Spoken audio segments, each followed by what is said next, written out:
Buenos días, buenas tardes. Yo soy Sara de Justice for Education y hoy estoy aquí con Mariola Fumero que hablará un poco de Lifting Ends en Costa Rica. Entonces, hola Mariola, mucho gusto. Gracias por estar aquí hoy. Muchas gracias, Sara, por la invitación. Estoy muy emocionada de poder contarles un poco de qué es lo que hacemos, cómo lo hacemos, porque es importante. Entonces, muchas Sí. gracias por el espacio. Bueno, para empezar un poco a entender mejor lo que es Lifting Ends en Costa Rica, ¿puedes explicar un poco cómo empezó, cuál es la misión inicial, cómo fue todo? Claro, muchas gracias. Bueno, la fundación inició hace aproximadamente 15 años cuando Diana Madrigal, que es la fundadora de la organización, empezó a ir a algunas casas en la comunidad del Bajo de los Anonos a dar clases de inglés para señoras y a ayudarle a niños y niñas a hacer tareas o jugar. Y poco a poco la comunidad pues fue pidiendo más, querían más tutorías, más juego, más clases de inglés. Y ella lo que hizo fue que empezó a buscar amigos y amigas de ella que quisieran unirse, que quisieran donar una hora de su tiempo. Y, y ella se convirtió como una coordinadora, ¿verdad?, de estos espacios. Entonces, poco a poco la organización empezó como a tomar forma, a crecer. También más personas empezaron a unirse. Ya no eran solo esos tres amigos y amigas de ella, sino que eran más personas que querían colaborar. Y luego ya pues se hizo la fundación legalmente constituida y se empezó a crecer pues de otras formas.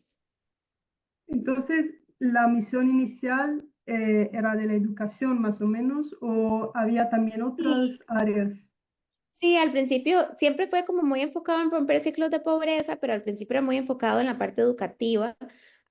Poco a poco empezó a crecer, a tener pues más enfoques. Luego se le agregó toda la parte de salud emocional, de salud física y de desarrollo comunitario. Y hoy en día el enfoque de reducción de pobreza es enfocado en salud mental y en construcción de capacidades. Entonces, como dice el dicho, ¿verdad? Te enseñamos a pescar y no te damos el pescado. Ujú. Sí, porque también la Fundación Lifting Hands atiende niños desde los 4, pero llega hasta los 24 años, entonces es mucha cosa, es muchos niños.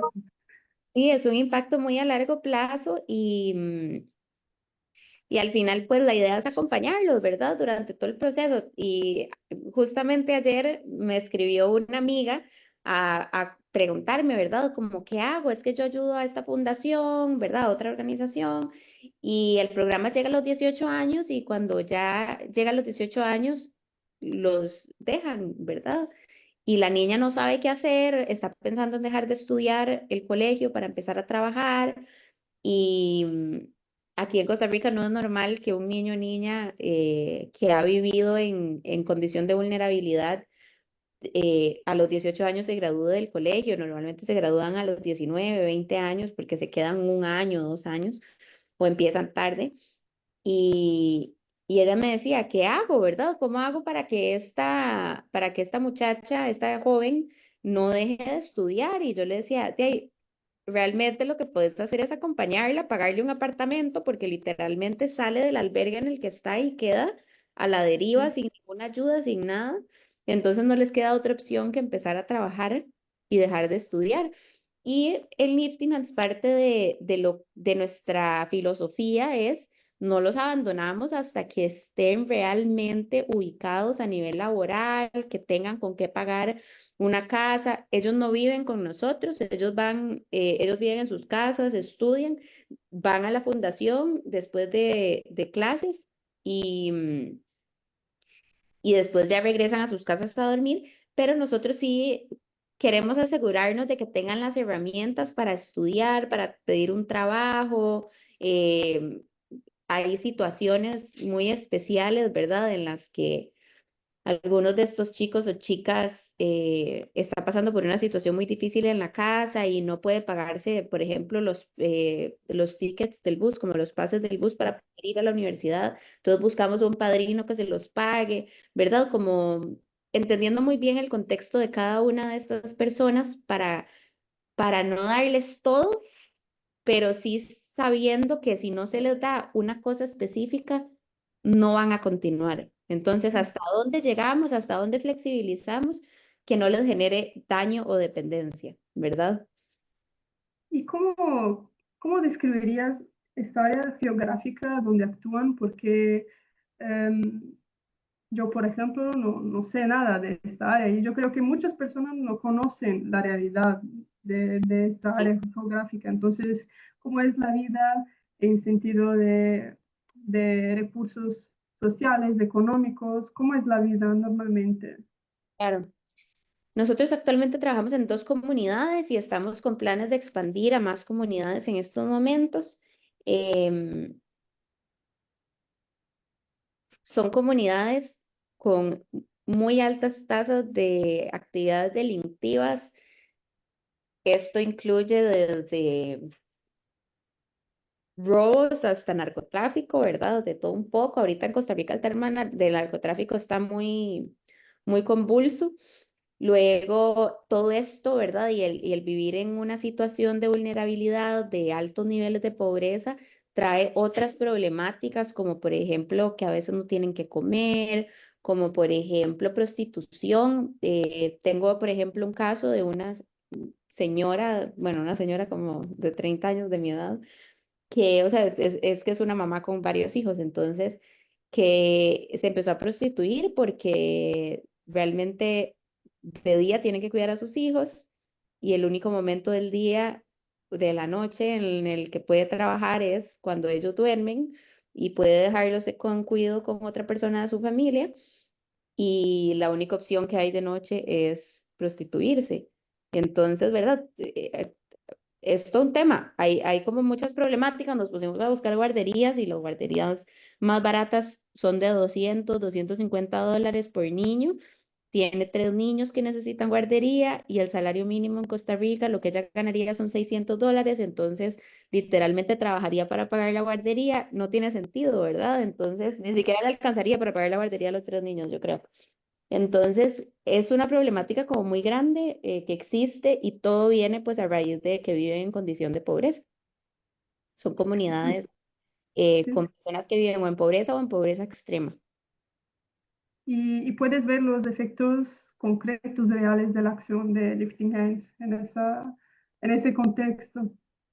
Sí, claro. De hecho, yo creo que eso es lo más bonito de Lifting Hands, como que uno realmente ve a los niños crecer en la fundación, uno ve el impacto directo de casos así como este que te digo, específicos en los que logramos que salgan adelante, en lo que logramos por medio de contactos, por medio de alianzas interinstitucionales, poder encontrarles la guardería, pero gratuita, o a $50 en vez de 150.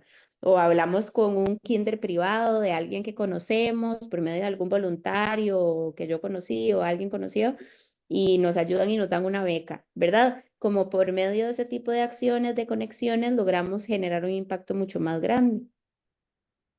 Sí, porque también cambiando la vida del niño y del adolescente, después esta persona va a escoger un tipo de vida diferente. Entonces es posible un cambio social. Puede ser más así lento, pero hay una posibilidad de cambio concreto en la sociedad. Exacto. Sí, sí, cuando uno pues da estas capacidades, colabora con el tema de la salud mental, que es algo que sí o sí hay que trabajar después de la pandemia, de tanto aislamiento, realmente sí se genera un cambio a nivel comunitario, a nivel de sociedad, en el cual estas personas no solamente no se involucran en actividades ilícitas, delictivas, dejan de estudiar, etcétera, sino que también colaboran a la sociedad, a la productividad, a la economía, se convierten también parte de nuestro objetivo es que se conviertan en personas activas dentro de sus comunidades, personas que quieran ser voluntarias de la misma fundación en un futuro, personas que quieran hacer un emprendimiento que ayude con el medio ambiente, ¿verdad? Entonces también son temas como que nosotros les trabajamos mucho por medio del voluntariado, por ejemplo, Los jóvenes en la fundación realizan voluntariado en la misma fundación, entonces van por lo menos una vez por semana a ayudar en lo que necesitemos. Y estos son programas también, que eso me parece muy, muy bonito, muy importante, que han nacido de ellos mismos. Nosotros no les dijimos, hey, tienen que hacer voluntariado. No, ellos llegaron y nos dijeron, yo también quiero ser voluntario, ¿verdad? O voluntaria. Entonces, nosotras como coordinadoras, facilitadoras, lo que hacemos es responder a esas solicitudes, a esas necesidades de la población con la que trabajamos y entender por qué es tan importante para ellos y para ellas, para nosotros realmente pues poder em, pues apoyarles en esa necesidad que están teniendo. Y muchas veces, por ejemplo, en este tema de voluntariado es una necesidad también como de calzar con el grupo de voluntarios y voluntarias que hay en la fundación, que son personas mayores de edad, que muchas llegan en carro, que llegan bien vestidas, que estudian, que trabajan, ¿verdad? Entonces es como, modelo a seguir, yo quiero ser así. Entonces, quieren también ser parte de ese grupo de personas que ayudan. Esto me parece un perfecto ciclo, ¿no? Ah, sí, Un exacto. resultado, ¿no? Y esto se conecta también con una cosa que me gustó mucho cuando yo vi el web, el sitio, la página, es que hay un punto específico que es la psicología positiva. Hay la psicología positiva, la salud, educación, desarrollo comunal, cómo estas cuatro áreas son importantes y cómo se actúa dentro de estas cuatro áreas en Lifting Hands. Sí. Y las 4 áreas son importantes realmente porque entre estas áreas logramos un programa pues integral. Como te decía ahora, hemos ido migrando el programa de esas 4 áreas a la parte de construcción de capacidades y de salud emocional, salud mental. Sin embargo, las áreas siguen estando adentro de construcción de capacidades y de salud mental, nada más como que cambiamos un poco como la estrategia de atrás. Em, y te voy a dar un ejemplo. La parte de educación la vemos en construcción de capacidades porque por medio de construir capacidades, por ejemplo, técnicas o por ejemplo, de cómo hacer un currículum, de cómo, como un CV, de cómo ir a una entrevista de trabajo, se están generando capacidades que les va a ayudar a ir un paso más allá, ¿verdad? A nivel educativo. Herramientas de estudio para poder pasar la escuela y el colegio, por ejemplo. Eh, Aprender a hablar inglés, aprender a hablar francés, aprender temas sobre tecnología también, por ejemplo, todo eso son construcción de capacidades, pero enfocado al área educativa. Luego también, por ejemplo, tenemos el área de desarrollo comunitario, que siempre lo habíamos enfocado mucho como en la parte de empleabilidad, de emprendimiento y ser agentes activos dentro de su comunidad, que era lo que te decía ahora. Y eso también está en la parte de construcción de capacidades, ¿verdad? Em, la parte de salud mental es la otra estrategia de reducción de pobreza, que es toda una construcción que tenemos de programas. El programa de niñez se llama Emocionarte porque es un programa en el que trabajamos toda la parte de emociones por medio del arte, del juego, ¿verdad? Y el programa de juventudes se llama Anonos Lab o Dickes Lab, que construimos en alianza con otra fundación que se llama Marvelous Ways International, que es de Estados Unidos. Ellos nos ayudaron a nivel metodológico para poder construir un programa que nos permita trabajar otras áreas que trabaja la parte de salud emocional, autodescubrimiento y construcción de visión de vida. ¿Por qué? Porque estas áreas están comprobadas a nivel mundial y también nosotros realizamos algunas pruebas a nivel comunitario para entender por qué son tan importantes y por qué si estas áreas no se trabajan, muy difícilmente se va a romper el ciclo de pobreza en el futuro. Entonces, por eso tenemos como programas específicos de la parte de salud mental dentro del programa.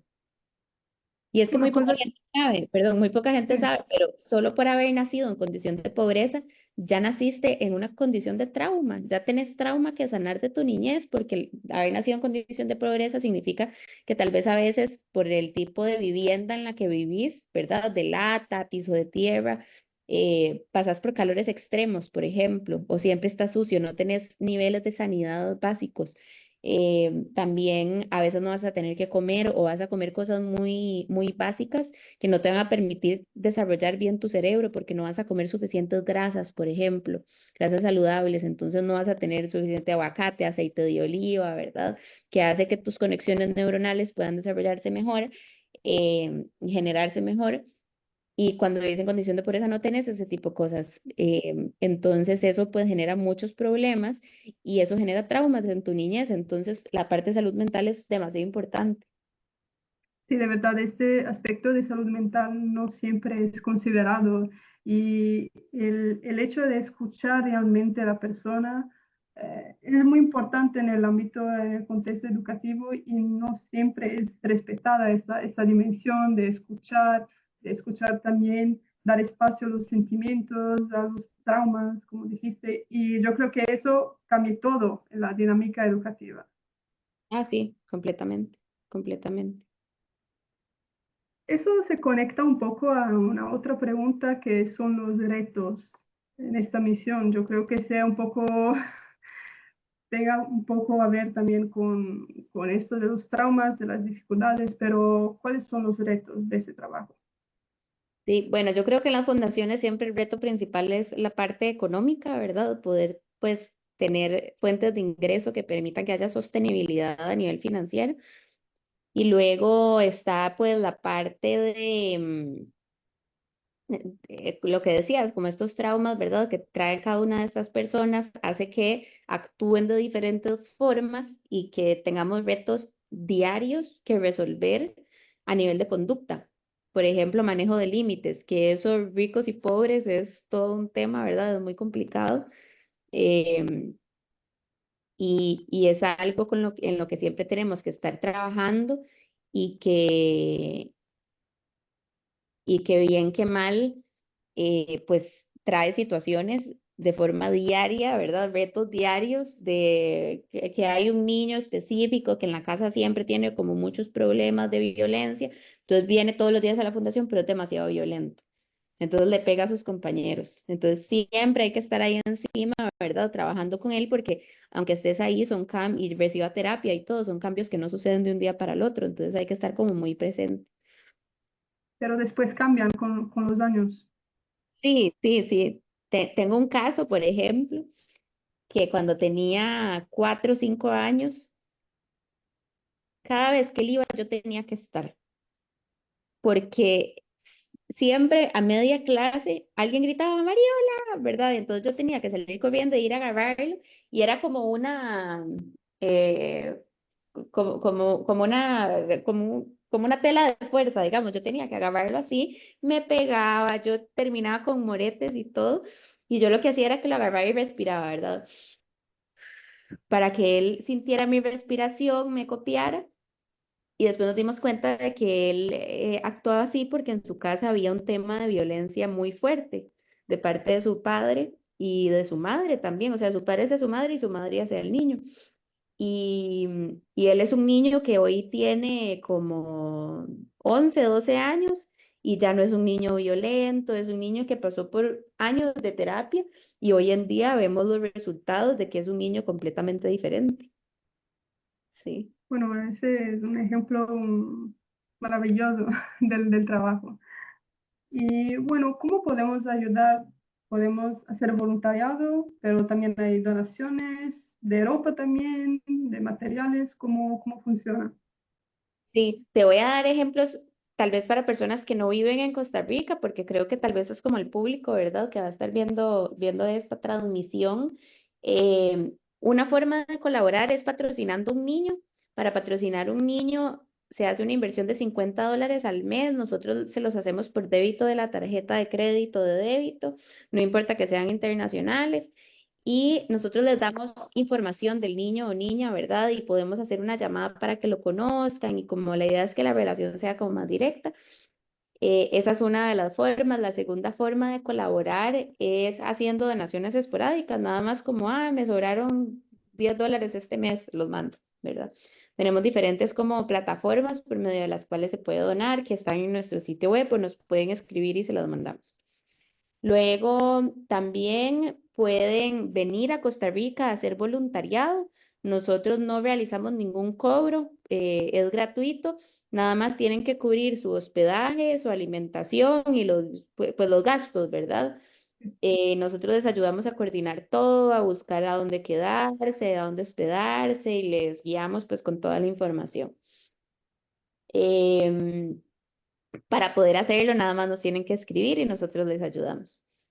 Y también pueden hacer, hay un programa que se llama Pack for a Purpose, que lo que hace es que llenas una maleta de materiales, nos puedes escribir, nos preguntas qué necesitas, nosotros les decimos, ah, bueno, puede ser materiales de arte, ¿cómo? Y les decimos qué cosas o así, y nos pueden mandar una maleta llena de materiales y nosotros la vamos a recoger al aeropuerto. Y eso pues nos ayuda mucho con nuestros programas.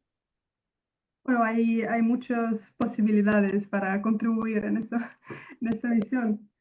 Y como última pregunta, es lo que siempre pregunto, o sea, un mensaje final. ¿Hay algo que crees que sea muy importante sobre en relación a este trabajo, en relación a Costa Rica, Lifting Ends? ¿Sí?